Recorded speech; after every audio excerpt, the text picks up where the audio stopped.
কথা বলেন, ফাঁসির মঞ্চে নিয়ে যায় ইসলামী আন্দোলনকারীদেরকে, আর ওরা আনন্দ মিছিল করে। গ্রামগঞ্জ ছিল কি ছিল না? এইগুলো খাটো সিদ্ধান্ত। কতক্ষণ ঠিক নেবে? ঠিক। ওই ইসলাম বিরুদ্ধে ফু দিয়েছে।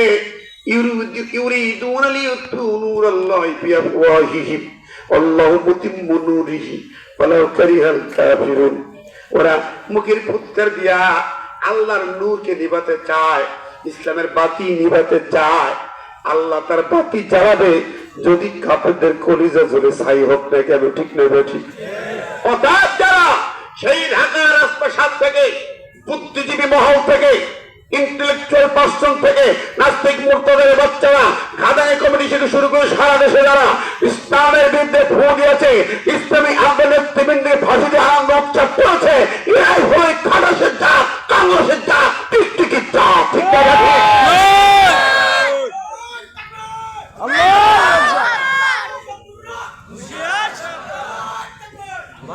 আমার ভাই বন্ধুরা, আমি বলছিলাম সাইদুল ইব্রাহিম আলাইহিসসালামকে তারা আগুনে ফেলেও তাকে ধ্বংস করতে পারেন না, পেরেছেন না। আল্লাহ তাকে হেফাজত করেছেন।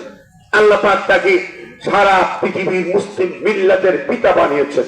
আল্লাহ বলেন, ওয়াইদ বিতানা ইব্রাহিম রাব্বুহু বিকালিমাতিন ফাতাম্মাহুন্না ক্বালা ইন্নী জাইলুকা লিন-নাসি ইমামা। আল্লাহ পাক বলেন, তাকে প্রত্যেক যুগে নবী রাসূলদেরকে বলতো